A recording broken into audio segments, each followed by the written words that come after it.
What's up, y'all? Kyle Hamilton here. I want to give a quick shout out to Lucas, Connor, and Ryan in the Week Zero podcast. Jackson rolling out, 3rd and 7 after the penalty, and it's a completion to Kuma. He's still running. Kuma breaks free against a tire defense as the Hokies deliver the dagger here in Tallahassee. Empty look for Richardson. Oh, that is danger! Oh my! Keidron Smith cuts inside, and he's gonna pick 6 it in the swamp. Cat scratch fever Smith. DJ is picked off, intercepted again by Benjamin Morrison. Here goes Morrison down the sideline. Can he go? Yes, he can. Touchdown, pick 6, Benjamin Morrison. Nix drops back underneath. Touchdown, Ducks. Wow. Chase Pelton.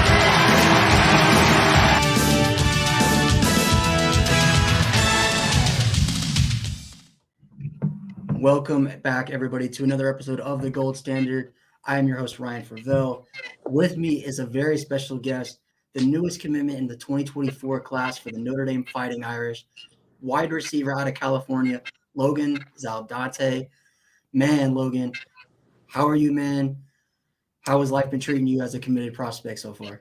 It's been great. I mean, it's only been a few hours since I announced my commitment to Notre Dame, but fans been showing love. Just had to put my phone down for a little bit and really take in this great opportunity and just happiness with my family. So it's been good. For sure, man. And, obviously it seems like things kind of unfolded pretty quickly for you in terms of, where you were at. Obviously, previously committed to Oregon State. We won't get too much into what happened there, but just, what made Notre Dame the team to beat for you? I mean, it took many talks with my family and my parents and everything, because it's really not easy to flip. Like we're locked in with Oregon State, but then Notre Dame comes in the picture, and it's like, shoot, what do we do? And a lot of, my parents definitely had a big say in what I was going to do, because, they're my biggest supporters and they're going to lead me to whatever, But it's Notre Dame. They're a level above in football, and not only football, but education especially. I'm a big life after football guy, so it's like, say I go to the NFL for a few years, and then after that, I got any connections really if I graduate from.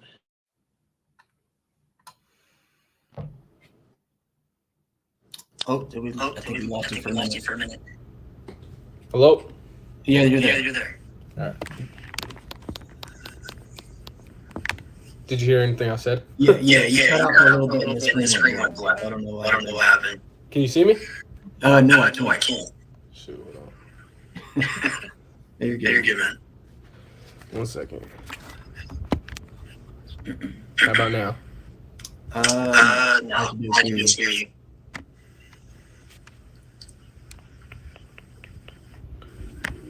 Let me try to be a tech person and fix it. Yeah, you're good. There There you go. Got it? Yep. There we go. All right. But anyway, That's what you're saying. But yeah, so really just life after football, and if I get a degree from Notre Dame or something, then it's connections for I don't know how long, Mm-hmm. For sure. So what are some things about not only your game, but as a person that should know about you? All right, starting with football, unselfish player. I'm a very great blocker, so you never know when the running back is going to flip the field and come around your way. So you got to always be blocking for other people, running routes, even when you're not going to get the ball, running your routes 100%. And then off the field,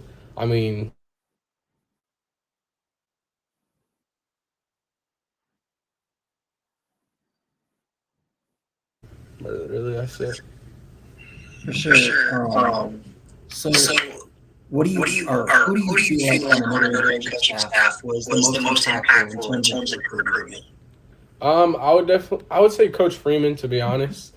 Not only because he's the head coach, but all of his kids wrestle, and I come from a wrestling background, and my whole entire family basically wrestled. I'm an older brother that is a wrestler at Michigan State right now, and then my sister's fiance is a wrestler at Indiana University. So I've been around it my whole life, so it was an easy connecting point. And when I first talked to him, it already felt like I knew him for years, so that's definitely a plus. Yeah, we definitely heard throughout the last two cycles that Chris said some of the hardest things in the world to say no to Marcus Freeman. Exactly. And as we've seen, you couldn't say no. Exactly. But anyway, why was Notre Dame a school for you? Not just like on the academic side about it, but like what about the football side of things? I mean, all right, so I talked to Cooper Flanagan, tight end at Notre Dame right now, because I used to play with him on a 7-on-7 team, and we've known each other for years. And he was just really telling me the pros and the cons, and he was talking a lot about the culture and the brotherhood, religious life and everything. But it's going to be my third Catholic school, which is definitely big for me. What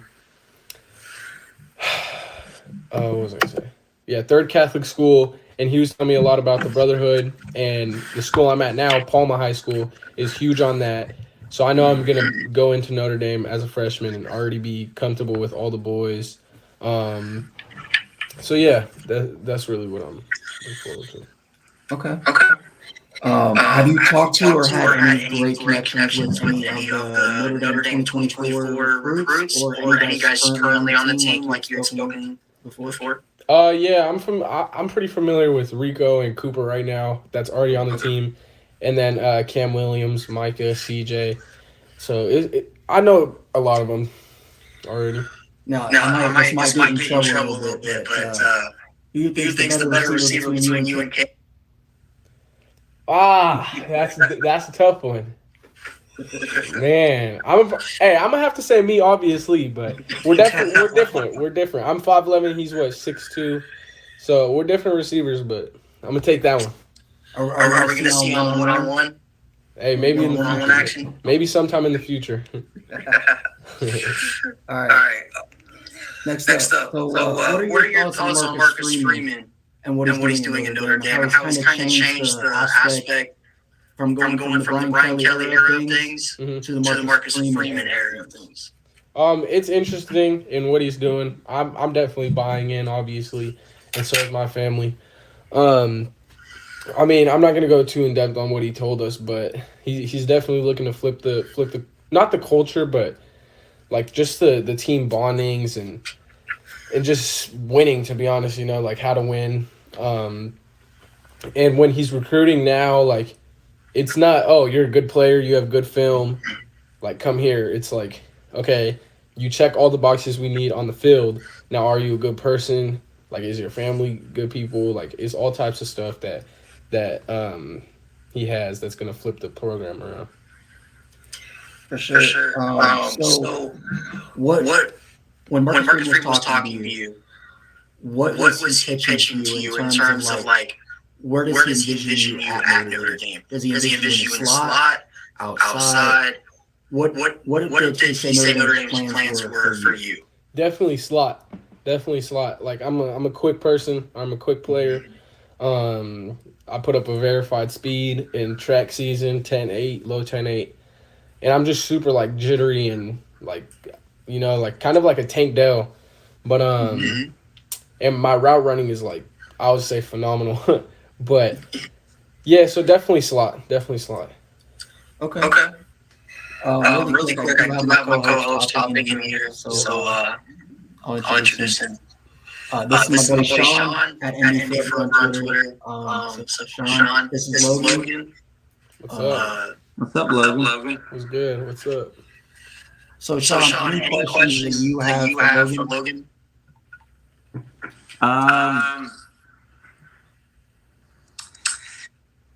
Put me on the spot. Yeah, I'm putting you on the spot. Sorry for being yeah, I had a salesman come in my door. He was talking my ear off. So, but yeah, my question is, how'd you become the fastest man alive?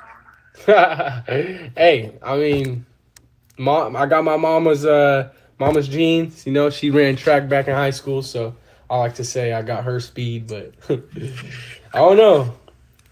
Yeah, I mean, when I saw your highlights, it was pretty impressive. And I wanted to ask too, for your ranking, do you like having that chip on your shoulder?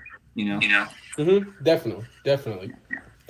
Like everyone thinks I'm or everyone knows that I'm underrated, but it's like, go ahead and keep sleeping on me. Like I'm not really paying attention to all that stuff. I'm just gonna show you guys what I'm about on the field. I'm not one to really go at the riders and oh, I'm a 4-star, blah blah. It's like it's not that big of a deal to me. Yeah, I'm pretty confident that after your senior season, you'll definitely be up there. Oh yeah, definitely. It's no doubt. Yeah, so when can we expect a track speed tournament between you, Chris Tyree, and Jeremiah, and guys like that on the other team? Because we got to know who the fastest man on the team is. We got to. I don't know. Hey, when I'm up there, we could try to arrange something. So we'll see. For sure. So, did you with the recruiting process for you? I know you and Freeman hit it off pretty well. Very fast. Made you feel like family. I know you also said you know people for playing again. All of them. Are there any other players that you've had a bond with since you committed? I've been in touch with basically all the 2024 commits, as well as Cam and Micah and all that. But yeah, I've been in contact with CJ too, but I'm still getting to know everybody else. Yeah. Mm-hmm.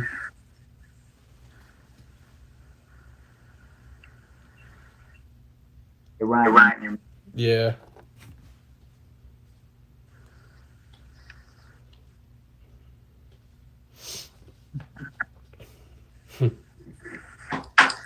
There we go. All right. You guys hear me now? Yep. I don't know, technical difficulties galore. But anyway, obviously CJ Carr, I'm sure was a big part of your, your relationship with him was a big part of your recruiting at some point. But, as a receiver recruit, having a quarterback like CJ Carr committed to a school that you're looking at going to, how much of an impact does that have on you? It's huge, to be honest. Like you want to have a good quarterback as a receiver. I mean, a receiver's job is to make the quarterback look good, but it definitely does not hurt the receiver if you got a 5-star quarterback on you. So it's definitely a big deal when you're making the decision. For sure. So we have a viewer question, if you don't mind, Logan. He, 2 hours later says, being a highly sought after recruit, how do you handle the pressure of that and stay loose during the recruiting process? It's a challenge. Like it's overwhelming, definitely. But really, like I just say once you get on the field, my whole entire my mind just clears. So when I'm feeling stressed or whatever, I just go for a workout or just get some work in. So throughout my recruiting process, around 10 offers, I would get where are you gonna go every single day as a question.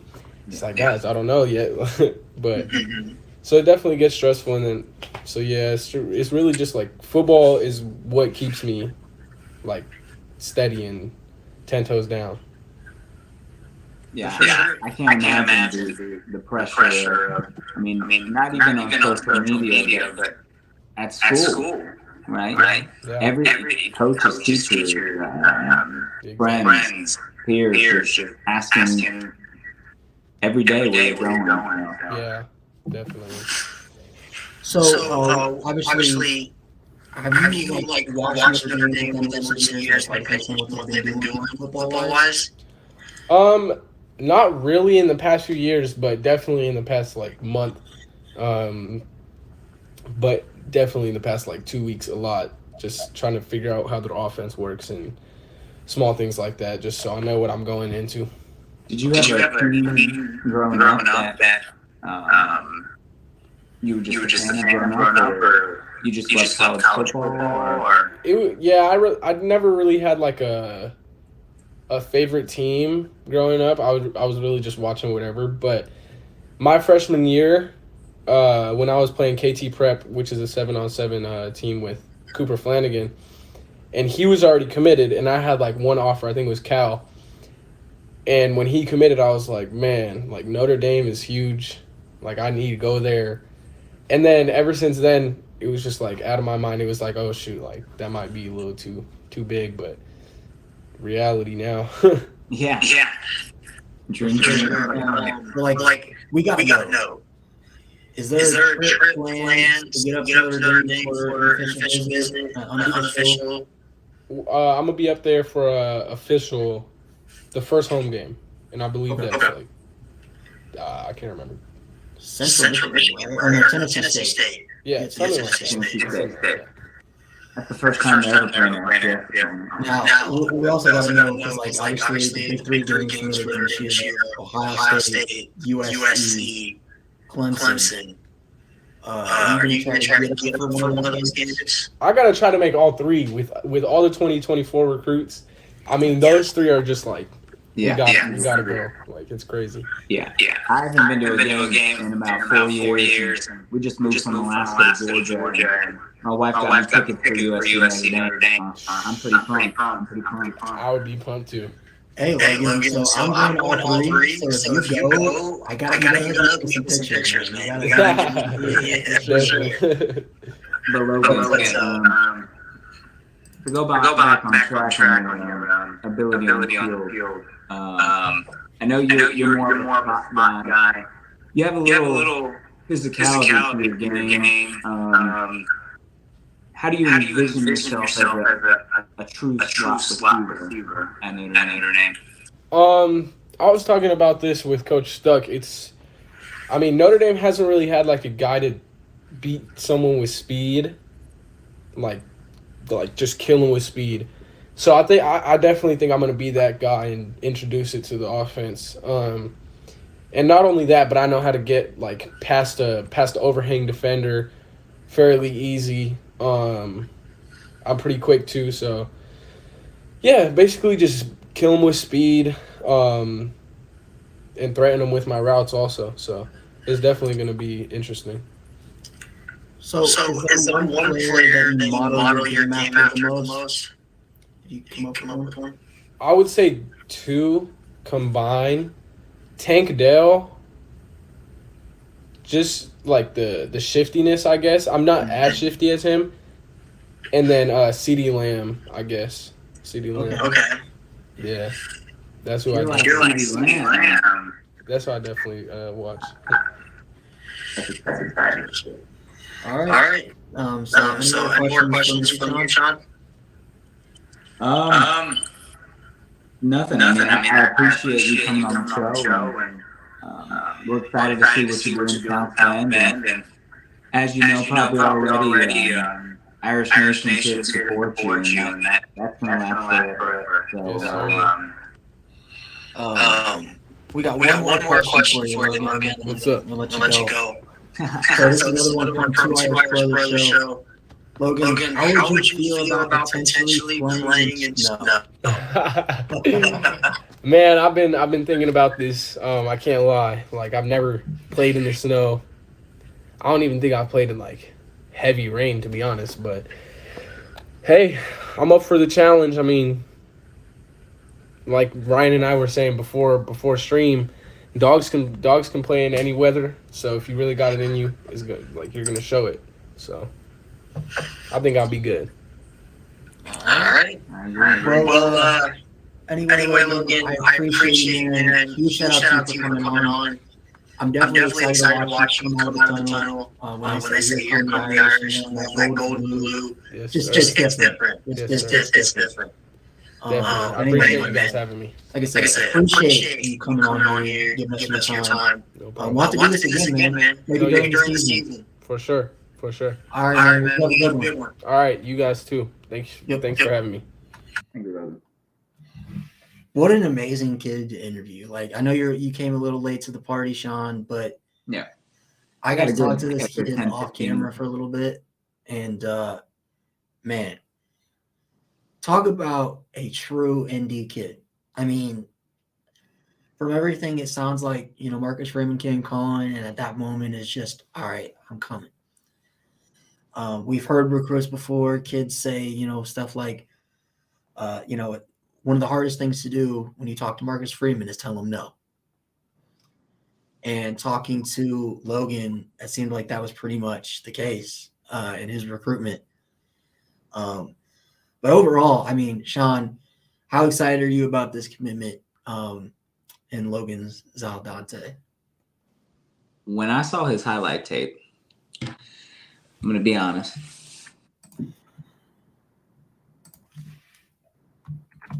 Blew my mind. For a minute, I really think his speed. I mean, if I had to compare to Notre Dame player, I mean, I think he's faster than Braden Lindsey. really? Yeah.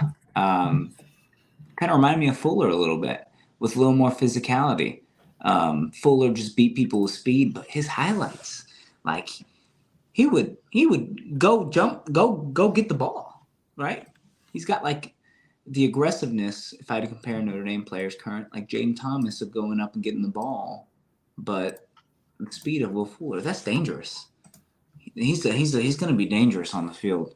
I'm very excited about this skit. He's going to be a playmaker. Oh, for sure. And I think he starts off as a great kick returner, punt returner, just because of his speed. So we'll see how that goes. But he has the potential early on in his career. It's going to be tough. Look at that. I mean, it's going to be tough because, I mean, there's so many young receivers there for him to try to jump the depth chart with. But he's got the ability to do it. And he's got the confidence to do it. That's a big thing. The confidence, right? Sure. I mean, when you're going to Notre Dame, you're going to be confident. But he's got a certain swagger to him that he's got that chip on his shoulder being a 3-star right now. And Notre Dame fans should be really excited about that. Like, he's catching balls over people with that. I mean, the quarterback there underthrew that pass a little bit. Imagine with like a CJ Carr, right? You know what? And I was telling people, because you know how some fan bases get with the stars and paying attention to the star watching. Watch the highlights. Watch the tape. But I will say this. I think he's better than Burdell Richardson, who is another Notre Dame target. He's better than Jason Robinson. He's better than Isaiah Canyon. He's better than Isaiah Canyon. So I'm going to say this. People caught up with the rankings. On3 had Canyon as a top 100 player, but every other recruiting site had him as like 200s, right? I'm very happy about this because we have two great outside receivers, and us getting Canyon didn't make too much sense, getting another big, lengthy boundary receiver. Now we have a true slot receiver to join the class, right? I prefer this. This receiver class is the best Notre Dame's had. It's better than last year's. It's better and you know than. What the thing is, like, and I actually saw a lot of things, some people comparing him to, like, because he was going to go to Oregon State originally. Until Marcus Freeman, yeah, kind of like that. But he mentioned modeling his game after Tank Dell, which Tank Dell, I believe, was a first-round pick, correct? Or is he? That's when he said that was such a great comparison. Tank Dell balled out in college too. And it's somebody that's not. I like that he said a well-known CeeDee Lamb type player, but he also had a player that was, he's not as known among the ranks. So, so that pleased me with him using Tank Dell as a comparison.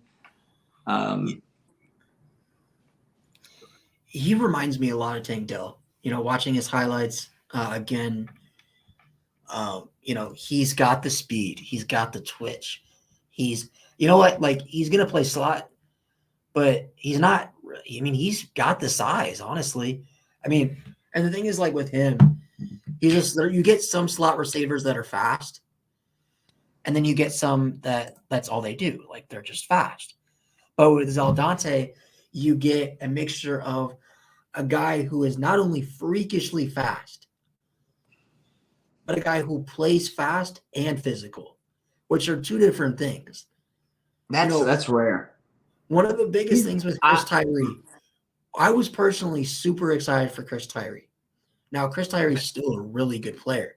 But the thing with Chris Tyree is we've been waiting for him to kind of take the next step, that physicality, that running like Audric Estime. We haven't seen that yet. Saldate already has that. And I played receiver in high school, and I played with a lot of receivers that were fast, but didn't like taking big hits, didn't like getting physical. When you find a receiver that already has that mindset, as a high school kid, a 17-year-old, it does wonders for you developmental-wise, because you don't have that mind gap where you get some receivers that have all the attributes in the world, but if they hear that corner coming up for a hit, that linebacker coming across the middle, that safety coming over the top, they don't flinch. They don't hear footsteps and make mistakes. He's one of those kids that has that mentality already that you can just tell once he gets Notre Dame, I feel like he's going to be a stud. There's always one. And I mean, he's going to be a 4-star after his senior year. Forget the competition argument. You're seeing what he's doing on the field.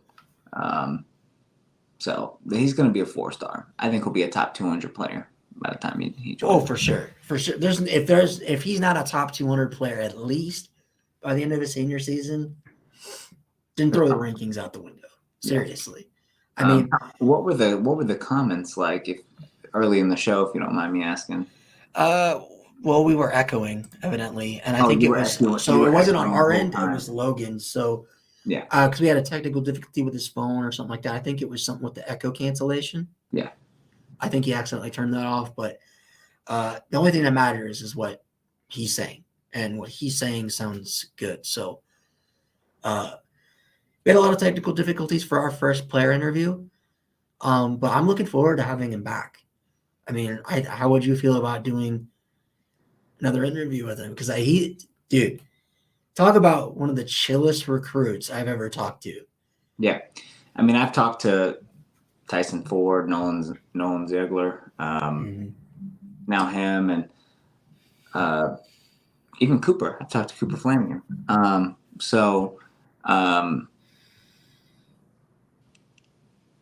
He's up there with Tyson for me as the most chill.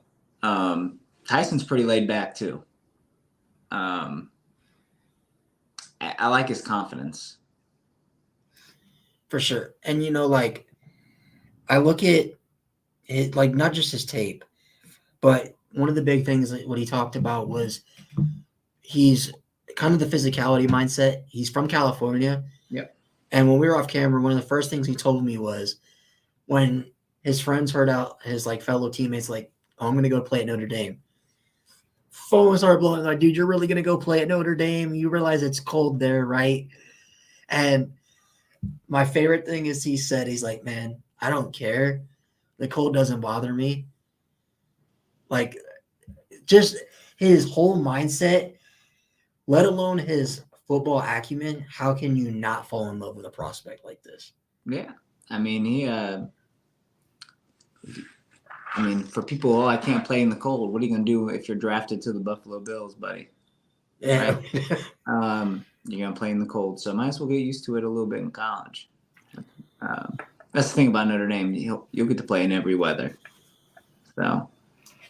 But I feel like I with this this commitment, I feel like we pulled one of those guys. Those guys that don't have, I don't want to say big offers, but they don't have the Alabamas. He's got great offers. Yeah, he's got great offers. But I'm talking about in terms of what other people would consider, not us, but what other people consider oh, Alabama, LSU, Yeah, like those teams, Washington, whatever.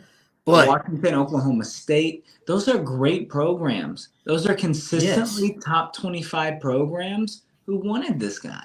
for sure. Right? And I don't think people enough realize that. But my point being is like he kind of reminds me of like a Tank Dell. We're very underrated, not just like their football, skills, but he's very underrated, very, very underrated. Yeah. And I bet you if he would have stuck with his commitment to Oregon State, he probably would have been the best receiver at Oregon State for probably his entire career. Maybe he probably wouldn't. I don't know if he started as a freshman, but exactly. Hey, But go ahead. Sorry, you go ahead. No, go ahead. Yeah, I agree. He probably start right away, but this Notre Dame's just more of a fit for him, right? For sure. I mean, and like, Logan said it best. When Marcus Freeman comes calling, he's like, I knew it was Notre Dame. He's such a good guy, Marcus Freeman. He's such a good I couldn't say no to him. Dude, I feel like Marcus Freeman could get any of us to do anything. Yeah, he said, clean my car. Okay, man. Hey, man, if Brian Kelly asked you to clean his car. No. Okay, when he was coach at Notre Dame, I probably still would have. But Marcus Freeman would just be like, man, I don't. If neither were coach at Notre Dame and Brian Kelly asked me to do that, hell no. Marcus Freeman, if you didn't even know who he was, just his personality and who he is as a person, yes, I would. I mean, dude, like I said, I saw Marcus Freeman at a lacrosse game last year, and he's took a minute, like 10, 15 minutes out of his time to talk to each individual fan that wanted a picture. And I'm like, first of all, when would you ever see Brian Kelly on campus when it's not football season? Never. Second of all, when would you have ever seen Brian Kelly at a lacrosse game? Never. Third of all, when would you have ever seen Brian Kelly take 10 to 15 minutes of his precious time to take pictures and speak to fans like he's a regular guy? Never. He's just different. He's the definition of I really hope that he's our coach for the next decade at least. And that's one thing, and we'll talk about it on another show, but I hope he wins a national title, but it also kind of scares me a little bit because, Ohio State fans are very fire Ryan Day anytime they lose a game. And I know. I don't think anytime soon. You don't think Marcus Freeman would leave for his alma mater? I think he would, but after he does what he needs to do at Notre Dame. See, that's where I'm kind of like, I hope he would stay at Notre Dame his entire career. I mean, it's his alma mater. Yeah. You don't blame him. I think that's the only team he leaves Notre Dame for, if he were to. So. But anyway, anything else you got to add, Sean? I don't. Notre Dame's getting an absolute stud. But anyways, everybody, thank you guys for tuning in. Shout out to Logan Saldate for taking his precious time to come on the show, do an interview with us. But anyways, guys, this has been The Gold Standard. I am your host, Ryan Favell, with my co-host, Sean, who was late, at Indy Forever on Twitter. Life happens. But we will see you guys next week at our normal time. Peace and go Irish. Go Irish.